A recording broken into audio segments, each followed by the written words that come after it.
I am so pleased to be here. I want to thank you all for the invitation, for the introduction. To everyone associated with NABJ and NAHJ, I want to just mark the moment because you were created in this hotel. I don't know if there are any original founders, but if there are, could you all stand up and we could give you some recognition?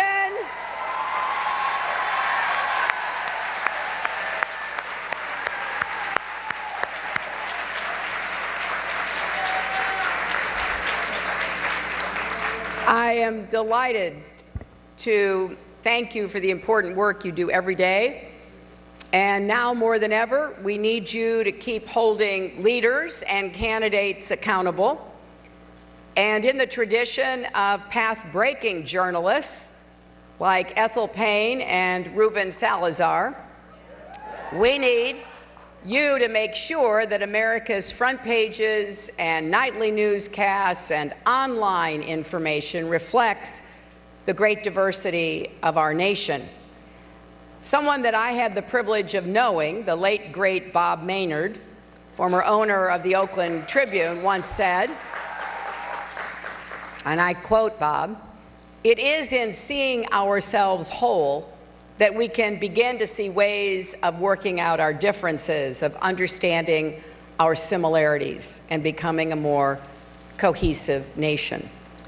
And that is what you do every day, helping us to see ourselves as whole. I'm looking forward to our discussion, which I'm sure will cover a wide range of issues, but I want to take just a few minutes to focus on a challenge that doesn't get enough attention on the campaign trail, although I've been trying, and that is, how do we expand economic opportunity for African Americans and Latinos across America? And you know very well, it's been said, that when the economy catches a cold, communities of color get pneumonia. The Great Recession hit our whole country hard, but the toll was especially difficult for Black and Latino families. Black wealth was cut in half. For Latinos, it dropped 66%. That represented decades, even generations of hard work. And during these past 18 months, people across our country have described to me how hard it's been to get back on their feet in an economy that is still not working the way we all want to see it. And barriers of systemic racism makes that even harder. Now, I believe that President Obama does not get the credit he deserves for leading us out of the Great Recession. And I like to remind people he had nothing to do with creating it in the first place. He came into office and this worst of all financial crises since the Great Depression was handed to him. And I think if you fairly look at the record, you have to conclude that his leadership saved us from a Great Depression. So as bad as things became, 9 million jobs lost, 5 million homes lost, $13 trillion in family wealth wiped out. As bad as it was, there's no telling how far down we would have gone without his leadership. So we are out of the ditch that we were in, and now we've got to do even more. We've got to build on the progress we've made, 15 million new jobs in the last 7.5 years. 20 million people now have health insurance who did not have it before he became president. So we've got to have the will and the plans together to move forward. That's why I've proposed a comprehensive new commitment to African American and Latino communities to make serious, sustained investments to create more good-paying jobs, to help families build and rebuild wealth, to support Black and Latino-owned small businesses. For me, these aren't just economic issues. They're part of the long, continuing struggle for civil rights. Rosa Parks opened up every seat on the bus. Now we've got to expand economic opportunity so everyone can afford the fare. And we have to make sure the bus route reaches every neighborhood and connects families with safe, affordable housing and good jobs. Sylvia Mendez and Ruby Bridges helped desegregate our schools. Now we've got to help every family afford the books, computers, and internet access that our kids need to learn in the 21st century. And so in my first 100 days as president, we will work with both parties to pass the biggest investment in new, good-paying jobs since World War II. That includes jobs in manufacturing, clean energy, technology and innovation, small businesses, and infrastructure. If we invest in infrastructure now, we will not only create jobs today, we will lay the foundation for the jobs of the future. We're going to also focus on creating jobs in communities where unemployment remains stubbornly high after generations of underinvestment and neglect. I'm a big fan of Congressman Jim Clyburn's 10-20-30 plan, steering 10% of federal investment to neighborhoods where 20% of the population has been living below the poverty line for 30 years. We need that kind of focused, targeted investment in urban places, rural places, wherever Americans have been left out and left behind. We're also going to invest $20 billion in creating jobs for young people. There's a big gap here. The unemployment rate among Latino and African American youth is significantly higher than for whites. You know, it's hard to write a resume if you have nothing to put on it.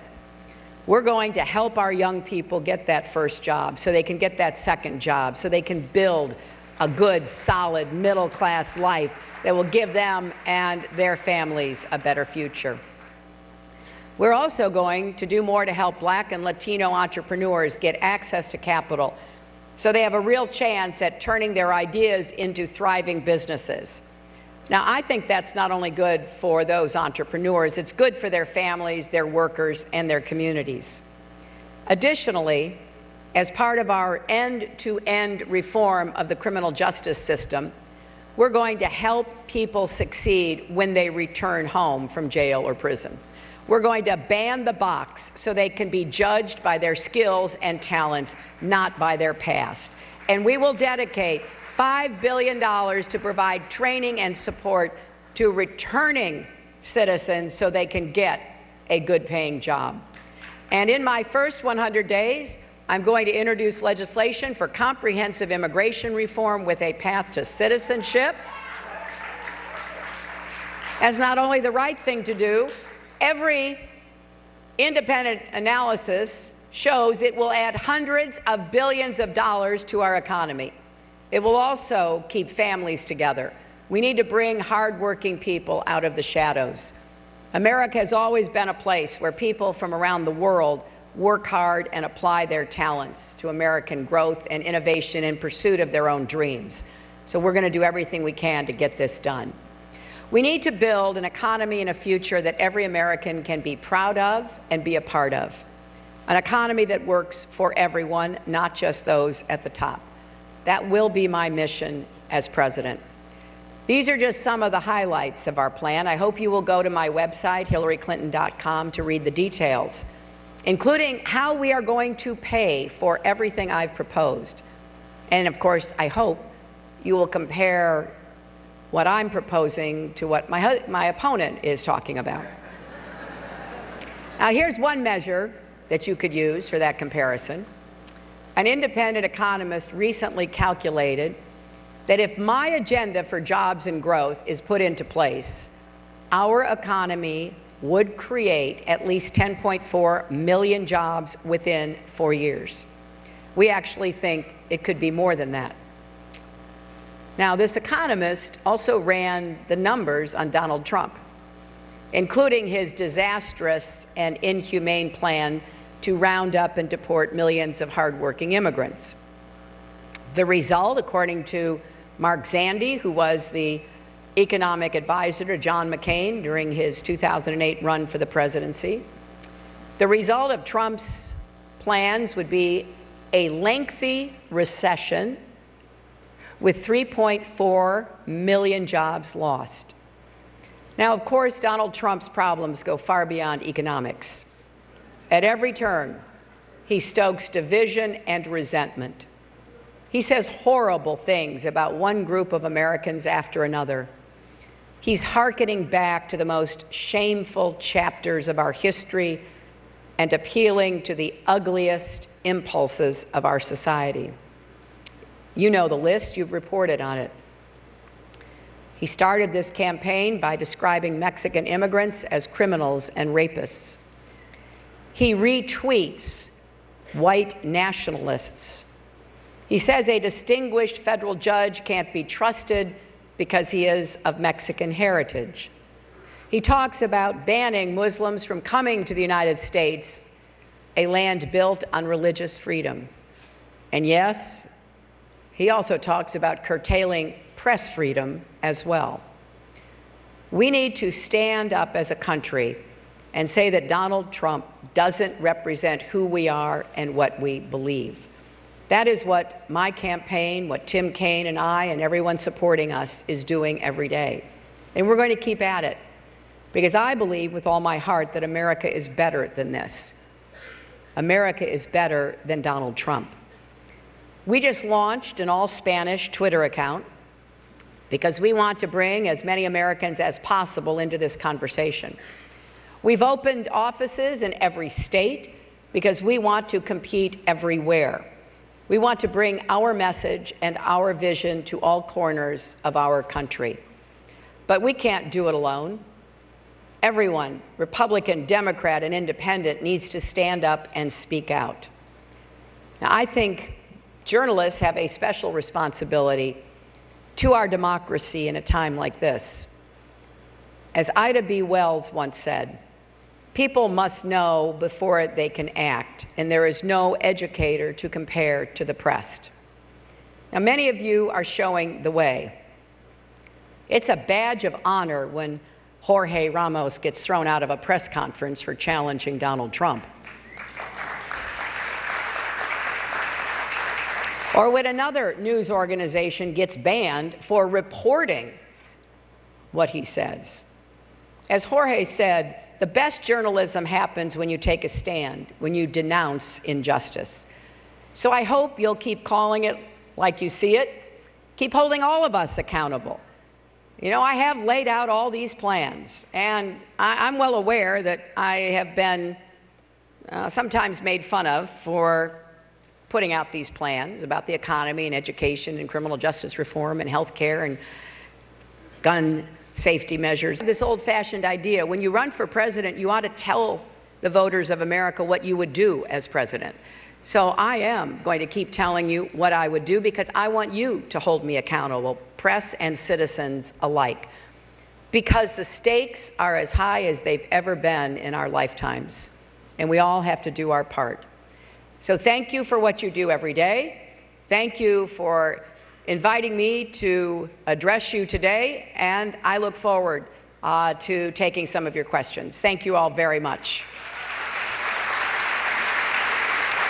Please welcome moderators Kristen Welker, White House correspondent for NBC News, and Lori Montenegro, national correspondent for Telemundo. Thank you. I really appreciate it. Good afternoon to all of you. What an honor to be here, and it's fantastic to see so many people gathered here for this great conversation we're going to have with Secretary Clinton. Secretary Clinton, thank you for being here today. We really appreciate it. Usually I am on the campaign trail with Secretary Clinton, and we're at a very crowded event, so it's great to be able to have this conversation this afternoon. Madam Secretary, thank you so much for accompanying us. You know, so many questions, so little time, so I think we should just get right to it. You alluded to the topic that I want to ask you about. Latinos are very much concerned about the economy. They're concerned about education. They also believe in trustworthiness. I want to start with a topic that I believe will could, tell the future of it after this election. It's immigration reform. Many Latinos are discouraged by the lack of immigration reform. They believe their vote has been taken for granted. We know what your position is, but what I would like for you to do is to walk us through the steps. Right.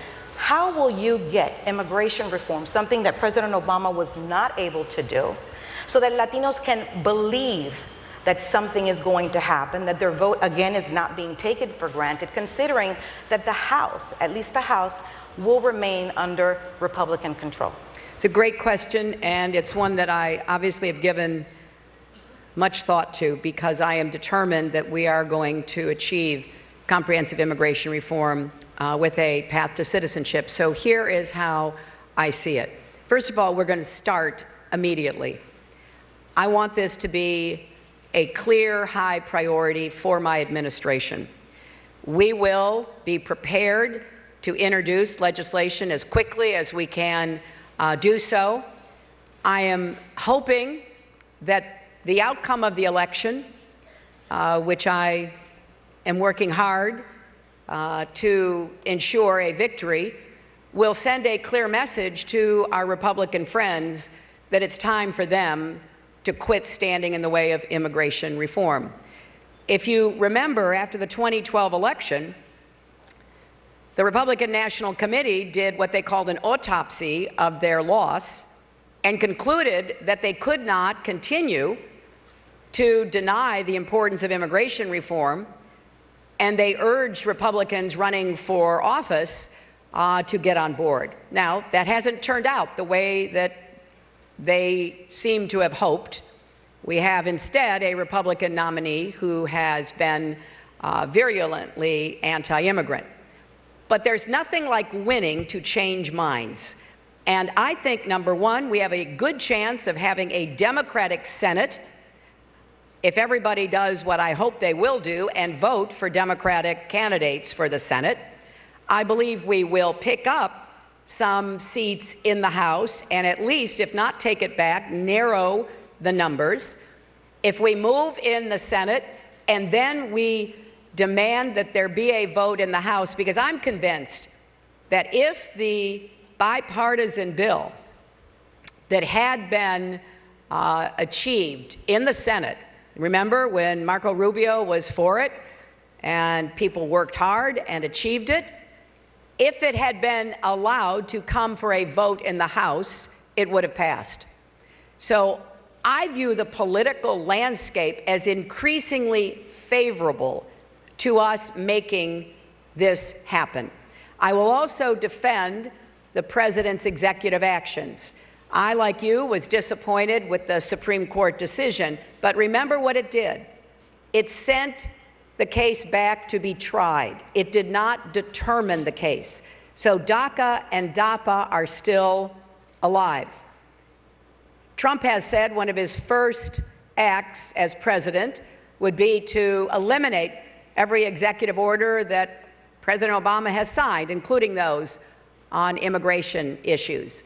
So I will defend DACA and DAPA while I work vigorously for immigration reform. I have proposed an Office of Immigrant Affairs for the White House so that we are able to answer questions and provide information and help people. I will take a very hard look at the deportation priorities. My priority are violent criminals, people suspected of any kind of connection to terrorism, not hardworking mothers and fathers and people who go to work, help support this economy, pay $12 billion a year into Social Security. So we will take a hard look at that. We will close private detention centers, just like I want to end private prisons. We're going to close private detention centers. So I have a very active agenda, and we're going to be moving on it. And I believe, and obviously it depends upon the outcome of this election, which is why it's so important to register more voters. My campaign's trying to register 3 million more voters, convince people to turn out, because we're going to start early and we're going to be tenacious and absolutely committed to getting a positive result. And I think the chances, once we win, will improve dramatically. Madam Secretary, you spoke about the deportations. President Obama, some call the deporter-in-chief. You have alluded already to your priority will be criminals, but how do you walk back the deportations? There are people who are not criminals that are deported daily from this country. How do you walk back the deportations, comply with the law, and not inherit the title of deporter-in-chief? And at the same time, all these steps to help mobilize the Latino community to the polls, many who still believe that their vote was taken for granted in 2008, 2012, and then we have the emails from WikiLeaks that say that they are the loyalty brand of the party. Well, look, I think that the president was committed to immigration reform. It's one of the reasons we got the bipartisan bill passed in the Senate. And what we didn't get, though, was enough political pressure to turn that bill into a voting issue in the 2010 midterm election. And here's one of my frustrations. People turn out to vote for presidential elections and then often don't for midterm elections. So we lost a lot of the leverage because we lost the House of Representatives. So nothing happens easily or quickly in modern politics in America, but here is what I know. As I have said, we are not going to be deporting hard-working people and break up families. I've been on record for a year and a half about this, and that will be how I direct the Department of Homeland Security to act. We are going to push on immigration reform, and I will need not only a considerable vote in November, but I will need people across our country to make it clear to their elected representatives that they are going to be held accountable for how they are going to act on immigration reform. If we put enough organizing and political effort into this, I am optimistic, and I believe we can get this done. But it won't happen simply because we want it, and I can only say that I will give you my very best efforts, and I will do everything I can to help elect a Democratic Senate. And I've already talked to some of my former colleagues in the Senate. This will be fast-tracked. We already know what can pass the Senate because it happened just a few years ago. And if we then put enough pressure on the House and do everything we can to, really force them to have to take what the Senate passes, I think the outcome will be very different this time. And that's my goal, and that's what I'm going to do everything I can to achieve. Thank you, Madam Secretary. Kristen? Thank you. Madam Secretary, your poll numbers went way up this week, and yet the email controversy was still in the headlines. So I want to give you the opportunity to respond. This week, you told two separate news organizations that FBI Director James Comey said, quote, "My answers were truthful, and that what I said is consistent with what I have told the American people." That assertion, as you know, has been debunked by multiple news organizations, which point out that Director Comey did say there's no indication that you lied to the FBI, but he didn't weigh in on whether or not you were truthful to the American people. So my question for you is, are you mischaracterizing Director Comey's testimony? And is this not undercutting your efforts to rebuild trust with the American people? Well, Kristen, I appreciate your asking that, because I was pointing out in both of those instances that Director Comey had said that my answers in my FBI interview were truthful. That's really the bottom line here. And I have said during the interview and in many other occasions over the past months that what I told the FBI, which he said was truthful, is consistent with what I have said publicly. So I may have short-circuited it, and for that I will try to clarify, because I think Chris Wallace and I were probably talking past each other, because of course he could only talk to what I had told the FBI, and I appreciated that.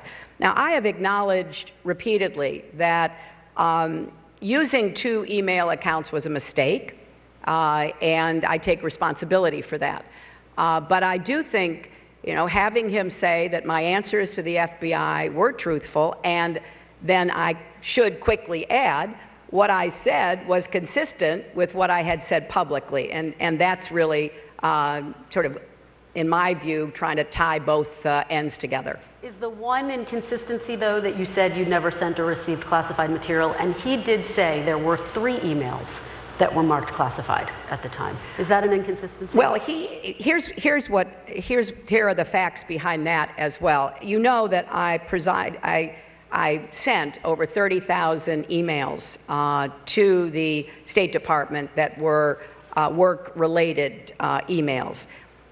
Director Comey said that only 3 out of 30,000 had anything resembling classified markers. What does that mean? Well, usually, if any of you have ever served in the government, a classified document has a big heading on the top, which makes very clear what the classification is.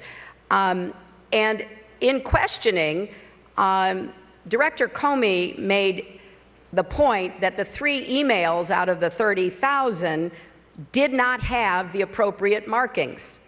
And it was therefore reasonable to conclude that anyone, including myself, would have not suspected that they were classified. And in fact,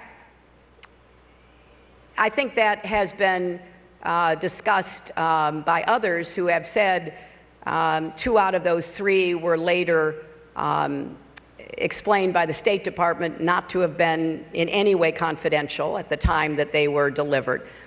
So that leaves the 100 out of 30,000 emails that Director Comey testified contained classified information. But again, he acknowledged there were no markings on those 100 emails.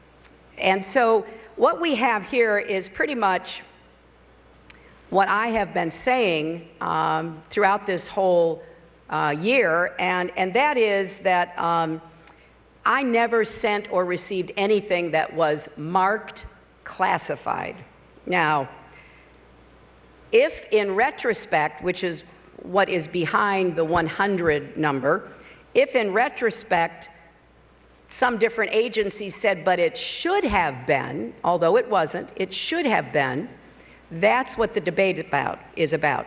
But Director Comey said there was absolutely no intention on my part to either ignore or in any way dismiss the importance of those documents because they weren't marked classified. So that would have been hard to do. And I will go back to where I started. I regret using one account. I've taken responsibility for that, but I'm pleased to be able to clarify and explain what I think the bottom line is on this. And just very quickly, before we get to our panel, Donald Trump says this whole thing means that you can't be trusted with national security.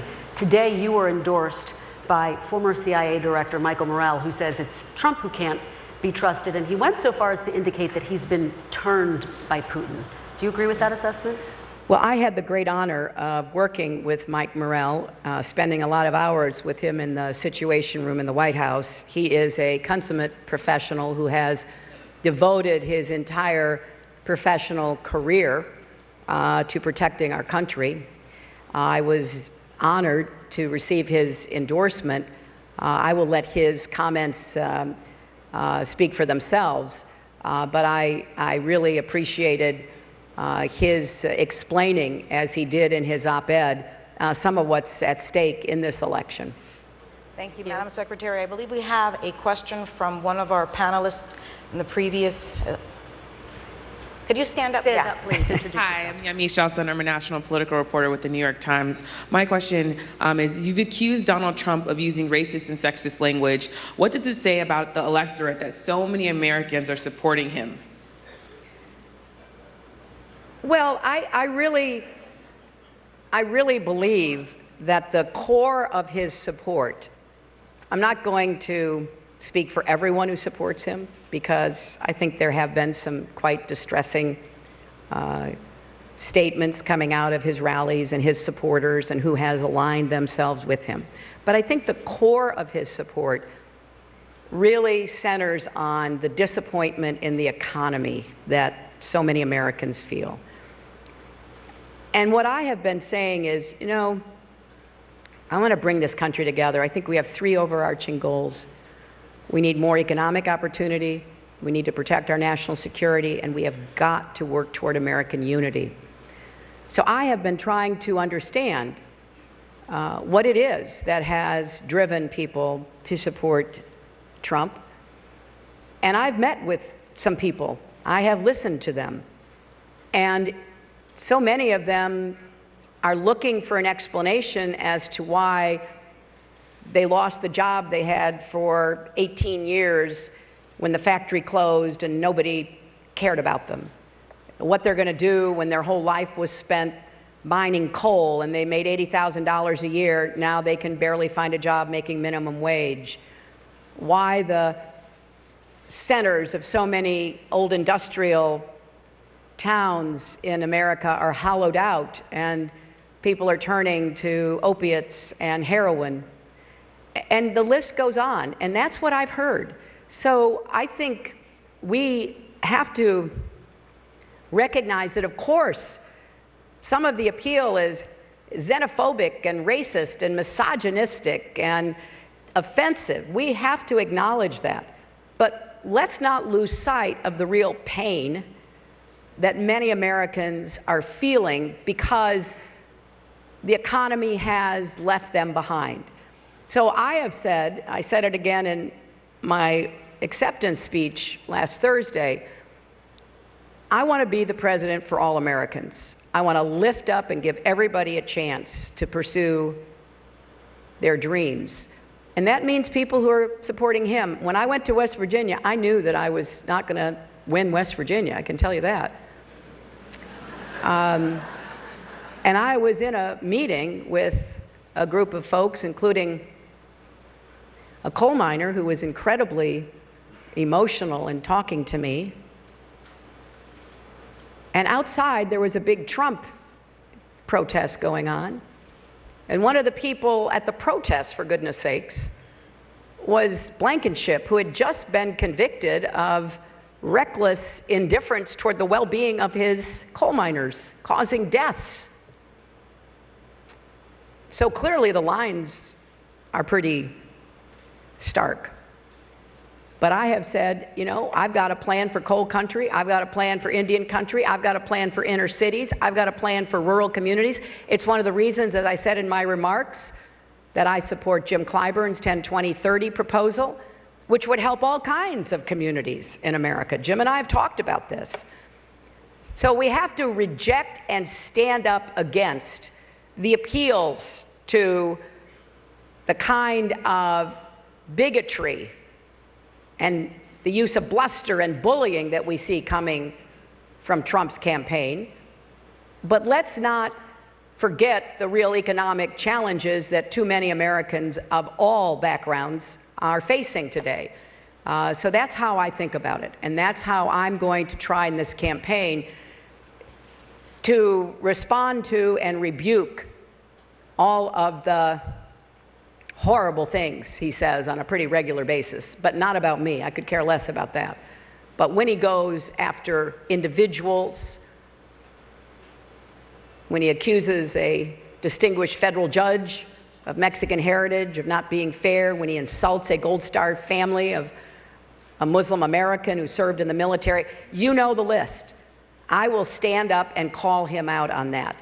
But I will also keep reaching out to Americans of all races and ethnicities and wherever they live to tell them that I am not going to forget about them after this election. I'm going to work my heart out to help every single person have a better job with a rising income and make sure their kids get a good education and everything else that I think they're owed here in America. Great, wonderful. And I think we have another question from our panel. Madam Secretary, Ed O'Keefe of the Washington Post, thank you for being here, and I think on behalf of all of us, we encourage you to do this more often with reporters across the country, especially those news organizations that travel the country with you everywhere you go. A majority of voters consistently say frankly, they don't like you and they don't trust you. And they say pretty much the same thing about Donald Trump. Either you or Mr. Trump will be elected president. How would you lead a nation where a majority of Americans mistrust you? And what extra responsibility might you have to show that you're up to the task? Well, let me start by saying every time I have done a job, people have counted on me and trusted me. And at the convention last week, we highlighted the fights of my life, starting as a lawyer for the Children's Defense Fund, taking on the problem of juveniles in adult jails in South Carolina, segregated academies, so-called, in Alabama, fighting for kids with disabilities to get an education, and all the way through the work I did as senator after 9/11 and representing all of you as Secretary of State. So there is, and I take this seriously. Don't doubt that. I take it seriously. It doesn't make me feel good when people say those things, and I recognize that I have work to do. But when I started running for the Senate in New York, a lot of the same things were said. I won. I worked hard for the people of New York, and I was reelected with 67% of the vote after I demonstrated that I would be on their side. I would fight for the people I represented. I ran a really hard campaign against Barack Obama, as I think everybody remembers. It got a little contentious from time to time. And to my surprise, he turns around and asks me to be Secretary of State because he trusted me. And then I served as Secretary of State. And when I left, I had a 66% approval rating. So ask yourselves, were 67% of the people in New York wrong? Were 66% of the American public wrong?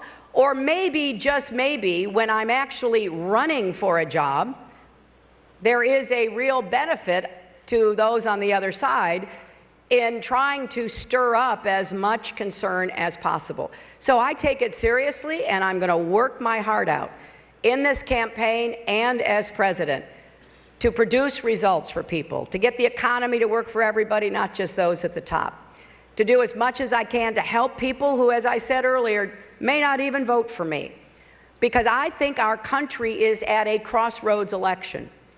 President Obama said it extremely well, both in what his speech discussed in the convention, what his press conferences since have pointed out.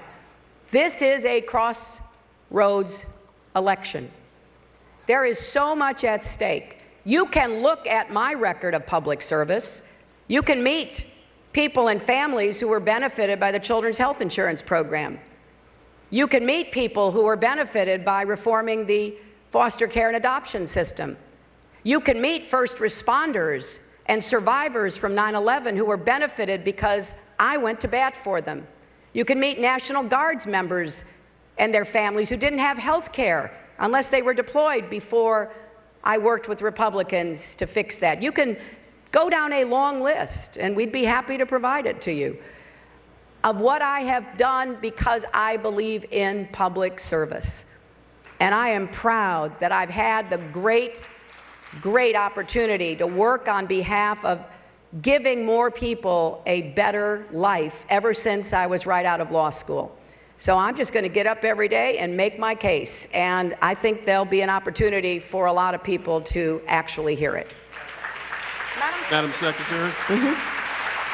Kevin Merritt, Editor-in-Chief of The Undefeated at ESPN. What is the most meaningful conversation you've had with an African-American friend? Oh my gosh. Well, can I tell you that I am blessed to have a crew of great friends. And I've had two chiefs of staff who were my African-American women friends, Maggie Williams and Cheryl Mills. I have been blessed to have people by my side in politics, like Minyon Moore, who's one of the leaders of my campaign. I've had a great group of young people who I have been really motivated by and frankly learned from. So I really have had a lifetime of friendship going back to my college years when one of my best friends was an African-American student. So I can't compress into one conversation. They've supported me, they've chastised me, they've raised issues with me, they've tried to expand my musical tastes. So we've had a lot of great times because of our friendships. So I can't really pick one conversation out of 50 years, and I don't want to embarrass my friends. Peggy Lewis is here. She just became the Dean of Communications at Trinity, Washington, and I want to congratulate her. Donna Brazil is here. She's our acting chair of the DADC.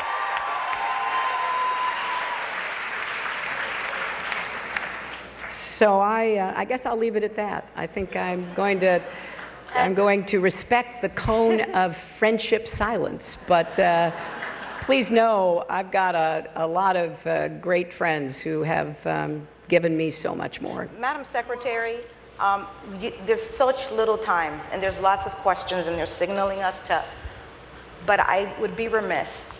We're in a room full of Latino journalists, and I have to ask you, and give you an opportunity to respond and set the record clear. Does the Democratic Party, does your campaign take Latino voters seriously, or are you taking them for granted that they will automatically vote Democrat? Well, I take them seriously because I've had the great privilege of working for many years with Latino leaders, activists, businessmen and women.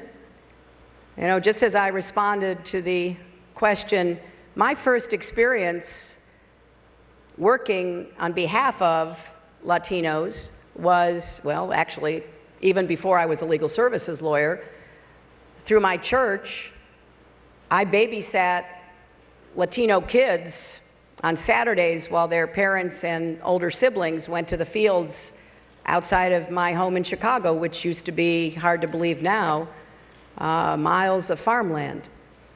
It was my first real lesson in how much more we all have in common. There I was, 11 or 12 years old, babysitting these little kids, and at the end of the day, the old ramshackle bus stopped at the end of the road, and the parents and the older brothers and sisters got out, and these little kids just broke loose and started running down that road with their arms outstretched, calling for their mothers and their fathers, and getting swept up in very tired arms. And then when I was a little bit older, my church arranged exchanges with Latino churches. We would go into the city of Chicago, sit in church basements, talk about our lives. And again, it reinforced what to me was so much of a common sense of, what we wanted in our lives, even though their lives and mine were very different. And as a legal services lawyer, as the chair of the Legal Services Corporation, we expanded legal services into places against a lot of political opposition. So I feel very fortunate that I've had the chance to work with and learn from so many Latinas and Latinos across America.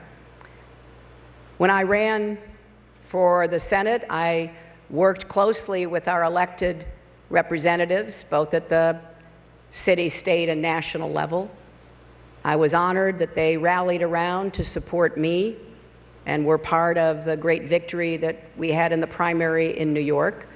So no, I don't take any voter for granted. And I particularly don't take any voter who is placing their trust and confidence in me for granted. Because I am going to get up, as I said, every single day and work my heart out to get the results that I have told you we're going to achieve together. And I know it's hard. I've been around, as you all know very well. I'm not new to this. It doesn't happen by hoping it happens or wishing it happens. It happens by doing everything you possibly can. And I am blessed to have such close working relationships and friendships with Latino leaders. Tonight at my house, we will be having a big event with Latino business leaders coming from around America. And so I'm going to do what I've always done. You see, I think at the core of political leadership is relationship. You've got to build relationships with individuals and communities. I know that doesn't happen by just asking for it. It happens because you work hard to achieve it. So I'm going to do everything I can to make sure that any Latino voter who votes for me knows that I'm going to be doing my best to deliver on everything that I've said. And I will tell you as we go along what the challenges are, because I may need to ask your help. I may need you to put pressure on elected officials. I may need you to flood the internet or flood the old-fashioned, mailbox of elected representatives so they know people are watching. But that's how we're going to get it done. And I'm actually pretty confident and optimistic about that. So I hope that people will take this election seriously, because I sure take you seriously. And together, I think we can create the kind of future that every one of our kids and grandkids deserves. Thank you all very much. Secretary Clinton, we are out of time. We want to thank you very much. Everyone, please give a big round of applause to Secretary Clinton for coming and answering our questions. We really appreciate it. Thank you for your time. Thank you very much.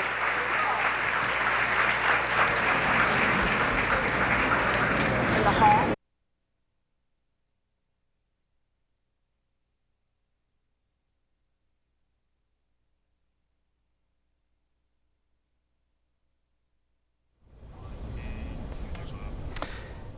Democratic presidential nominee Hillary Clinton at a conference co-hosted by the National Association of Black Journalists and the National Association of Hispanic Journalists, meeting together here in Washington, D.C. My name is Gary Johnson. Today I reach out to you, members of all political parties. I reach out to everyone with a vote and an axe to grind.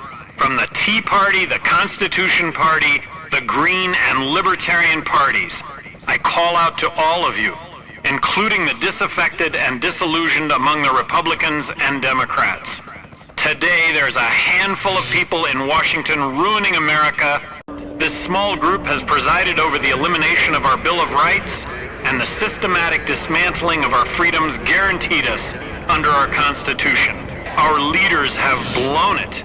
I ask you to join me in trying something that's never been attempted before in America. Let's put our parties and our differences aside one time. Be libertarian with me for one election. Together, we'll stop the spending and end the wars. Together, we'll restore our industrial might and our economy. And if in 4 years we as a people decide we don't like peace, prosperity, and freedom, we can always vote tyranny back into office again. America is better and brighter than this. Be libertarian with me this one time, and I'll prove it to you. Live free.